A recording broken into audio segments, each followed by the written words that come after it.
Hi darling, తిన్నావా? తిన్నా darling. Darling, ఈ రోజు నీ మీద ఇష్టం పెరిగిపోతా ఉంది. అయితే ఇన్ని రోజులు నేనంటే ఇష్టం లేదా? డార్లింగ్, అట్లెందుకు అనుకుంటున్నావు? సరే, ఒక ముద్దివ్వవా? ఊరికనే ఇస్తారు ఉండు. నా ముద్దు ఎంత కాస్ట్లీయో తెలుసా? మినిమం 1000 రూపాయలు ఇసే గాని రాదు. 1000 రూపాయలు కావాలా?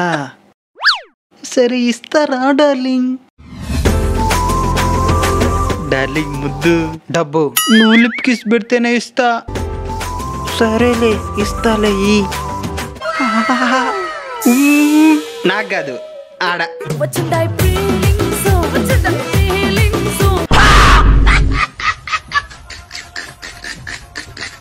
సార్, ఈరోజు ఫ్రెండ్షిప్ డే కదా? అవునా? మీ బెస్ట్ ఫ్రెండ్ ఎవరు సార్? ఇంకెవరు? మా వాడే. ఏది ప్రూవ్ చేయండి చూద్దాం. మచ్చా, ఇప్పటికిప్పుడు నాకు యాక్సిడెంట్ అయితే ఏం చేస్తావురా? నా ప్రాణాలు ఇచ్చైనా కాపాడుకుంటా మామా. యాక్సిడెంట్ అయితే ఇయ్యాల్సింది ప్రాణాలు కాదు, బ్లడ్. నీ ఫ్రెండ్ బ్లడ్ గ్రూప్ చెప్పా? తెలీదా? సరే, ఆయన బ్లడ్ గ్రూప్ ఏందో నువ్వు చెప్పా? అంటే అది ఇదే చివరి అవకాశం, బెస్ట్ ఫ్రెండ్ అని నిరూపించుకో. మచ్చా, ఇప్పటికిప్పుడు నా మీద ఎవరైనా చెయ్యేస్తే ఏం చేస్తావు మచ్చా? గంగమ్మ తల్లి జాతరలో జాట తల నరికినట్టు రప్ప రప్ప నరుకుతావు ఒక్కొక్కనే.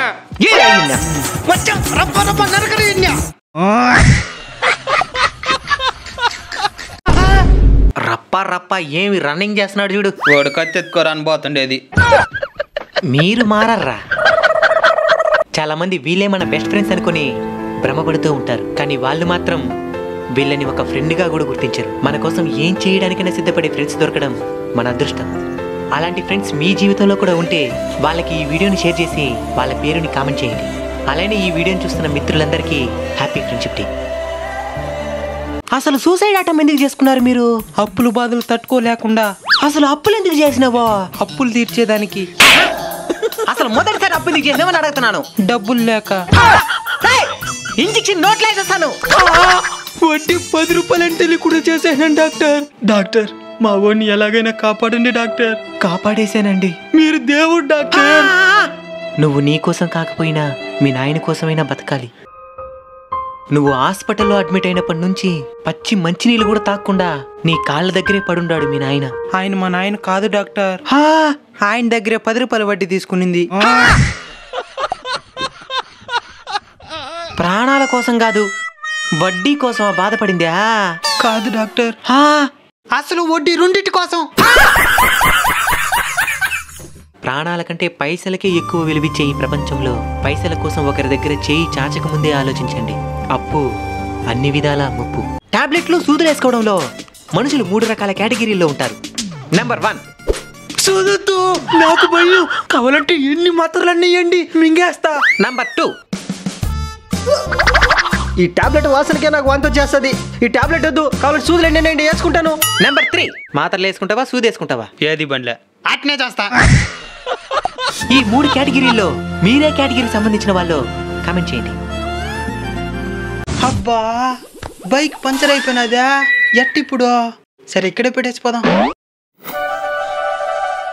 మచ్చా, ఇందా బైక్ కైలో ఉంది, పోయి పంచర్ చేయించుకొని రాబో. సరే మామా. మామా ఇందా. ఏం మచ్చా, బైక్ లోనే వచ్చి కూడా ఇంత చెమట పట్టినదా? ఇంకా అక్కడి నెట్టుకుంటా వస్తే చెమటలు కాకుండా సామత వస్తుందా?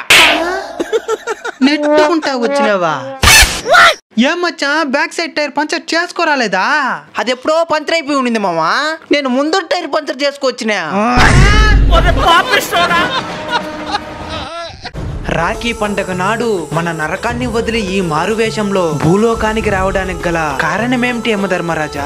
ఒకరి ఆయువుని ఆవిరి చేయడానికి చిత్రగుప్త. ఎవరు ప్రభు అతడు? ఆ ద్విచక్ర వాహనం మీద వస్తున్నాడు చూడు. తలకి కవచాన్ని ధరించున్నాడు కదా ప్రభు. లోతైన లోయలోకి నెట్టేస్తే చావు తథ్యం చిత్రగుప్త. బ్రేక్ పని చేయడం లేదు.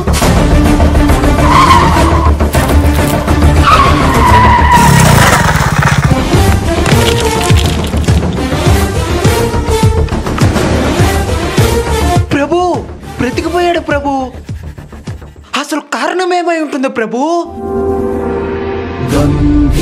సింహగ్రావక్షేత్రావాస జయ సింహ. తన సోదరి కట్టిన రాఖీయే తనకి రక్షణగా మారింది చిత్రగుప్త. ఆ రాఖీకి అన్ని మహిమలు ఉన్నాయా ప్రభు? మహిమలున్నది రాఖీకి కాదు, తన సోదరి సంకల్పానికి. రాఖీ కట్టడాన్ని వ్యంగ్యంగా చూసే ఈ కలియుగంలో తన సోదరి నిండు మనసుతో తన సోదరుడు నిండు నూరేళ్లు బాగుండాలని మనస్ఫూర్తిగా ఆ భగవంతుని నమ్మి కట్టిందా రాఖీ. ఈ రోజు తన సోదరి ఆశీస్సులే తనకి ఆయుష్నిచ్చాయి చిత్రగుప్త.